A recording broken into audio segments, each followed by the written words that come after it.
What's up, first grade? I am super pumped because this is the last time you will be seeing me through video. Because when we come back from spring break, I will be live and in person with you on Tuesdays in your classrooms. So, for today, guys, we're going to have a little more fun with Picasso and his style of art, Cubism.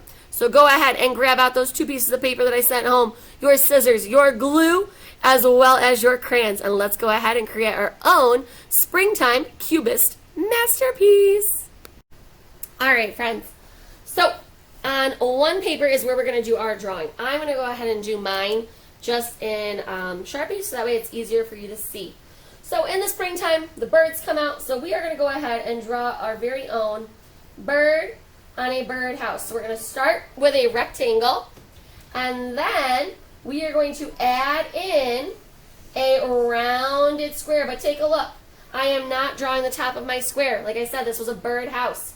So I'm going to hop to the top and draw an upside down letter V, and then I will follow it to make my roof. Depending on how you want your birds to get into their birdhouse, I'm going to go ahead and put a cute little like heart here. You could also do a star. And don't forget a little peg for your bird to sit on, which is just going to be a nice simple circle. Now, for your bird itself, we are going to make a big old teardrop shape. So I'm going to start with a big teardrop. All right, it's almost like a circle who has a tail pulled on him. I'll go ahead and add in some chunky little bird legs here.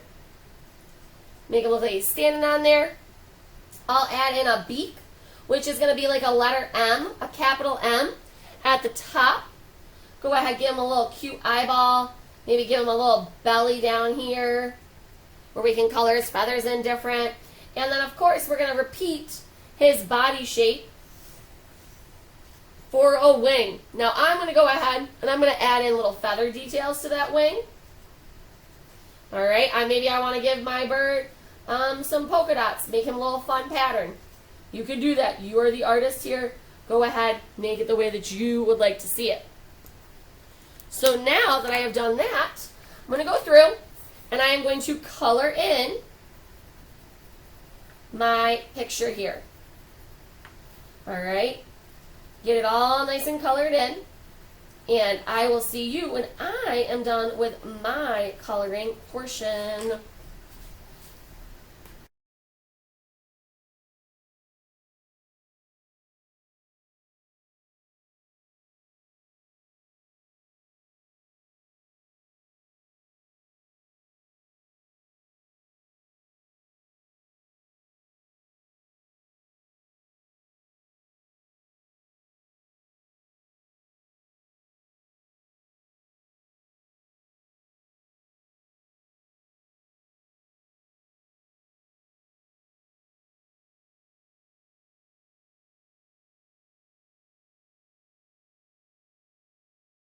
Alright guys, now that we have this all colored in, we're going to go ahead and cut it out.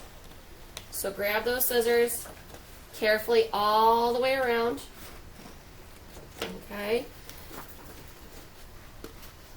Now if you want to, you don't have to. With this paper, you can always color in one solid color on it.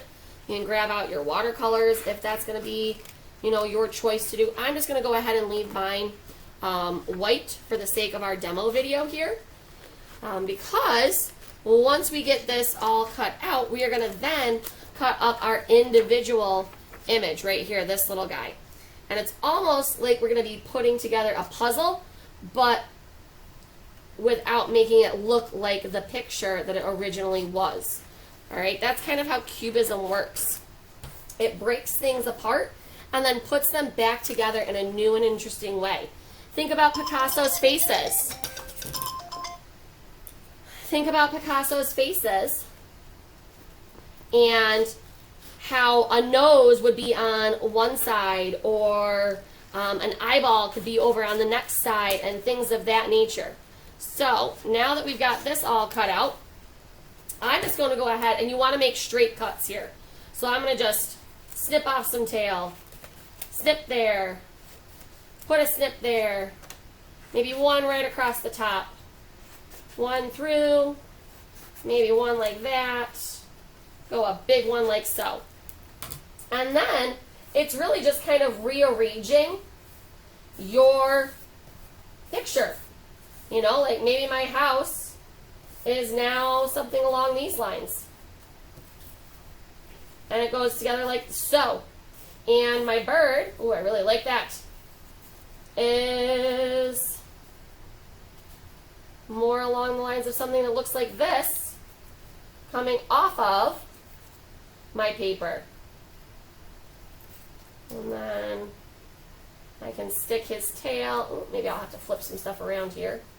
Maybe I put him together like so, with his head, and then his tail kind of comes off the front. All right, guys? So you can play around with this for a few different times before you really settle on something that you like. I actually really enjoy this, so I'm going to go ahead and glue this down, and then I will see you for the wrap-up.